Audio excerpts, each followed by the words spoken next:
வாழ்க்கையில எல்லாத்துக்கும் ஒரு ஆசை. ஒரு பெரிய வெற்றியாளனா வரணும், பெருசா சாதிக்கணும், நானும் வந்து பெரிய லெவல்ல இன்கம் ஏர்ன் பண்ணி செட்டில் ஆகணுங்கிற ஆசை. பட் இந்த இடத்துல என்னன்னா, சாதிக்க நினைக்க எல்லாருமே சாதிச்சாங்க, ஆனா சாதிக்கல. அதுக்கு சாதிக்கிறதுக்கு என்னெல்லாம் தேவை? முயற்சி, பயிற்சி, இப்படி பல விஷயங்கள் தேவை. சப்போர்ட் எல்லாமே தேவை.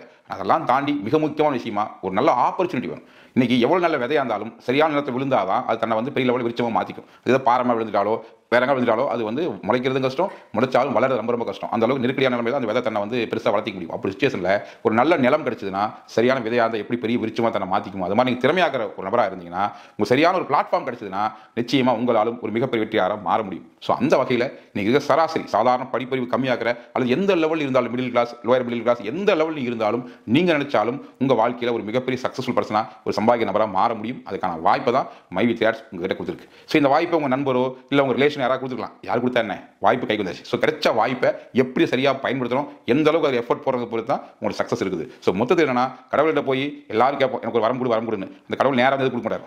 யாராவது மூலியமா ஒரு ஆப்பர்ச்சுனிட்டி கொடுப்பார். அந்த வகையில் கடவுள் கொடுத்த ஒரு பெஸ்ட் ஆப்பர்ச்சுனிட்டி தான் இந்த my with ads platform. So இதை சரியாக புரிஞ்சுக்கிட்டு யாரெல்லாம் இருக்கிற செயல்பட்டுக்கிறாங்களோ அவங்க எல்லாருமே மாச வருமானம் சில பல ஆயிரங்களை சில லட்சங்களை சம்பாதிக்க கூட சுச்சுவேஷன் உருவாச்சு. ஸோ அந்த அளவு விஷயம் போயிட்டு சொல்லும்போது நீங்களும் இதில் வந்து முழுமையாக தன்னை வந்து ஈடுபடுத்திக்கிட்டு கரெக்டாக புரிஞ்சுக்கிட்டு இதெல்லாம் என்னெல்லாம் சொல்கிறோம், எப்படியெல்லாம் இருக்குது, என்னெல்லாம் பண்ண முடியும், இதெல்லாம் கரெக்டாக நீங்கள் ஸ்டடி பண்ணிக்கிட்டு ஒன் பை ஒன்னா இம்ப்ளிமெண்ட் பண்ண ஆரம்பிச்சிங்கன்னா நிச்சயமாக இன்று இல்லாவிட்டாலும் என்றாவது ஒரு நாள் உங்களாலும் ஒரு பெரிய அச்சீவ் ஆக முடியும். ஏன்னா இமயமலையாக இருந்தாலும் படிப்படியாக ஏறணும், ஸ்டெப் பை ஸ்டெப்பாக தான் ஏறணும். ஸோ நம்ம ஏற தயாராக இருந்தால், பாதங்கள் நடக்க தயாராக இருந்தால் பாதைகள் மறுக்க போவதில்லை. இது வந்து நம்ம கரெக்டாக கவனத்தை வச்சுக்கிட்டு நம்ம நடக்க ஆரம்பிச்சா, வெற்றி நோக்கி நடக்க ஆரம்பிச்சா வெற்றி நம்ம கிட்ட வராது, நம்ம கிட்ட போகலாம் இல்லையா?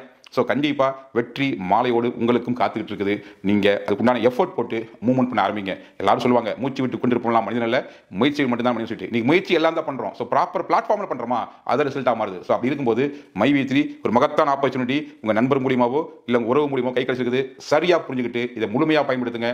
நிச்சயமாக இதை சிஸ்டத்தை கரெக்டாக ட்ராவல் பண்ணிங்கன்னா நம்ம கம்மியில் இருக்கிற எக்கச்சக்கமான அச்சீவரில் நீங்களும் ஒருவராக முழுமையாக மாற முடியும். முயற்சி பண்ணுங்க. முயற்சிக்கும் அத்தனை பேத்துக்கும் நிறுவனத்தின் வாழ்த்து.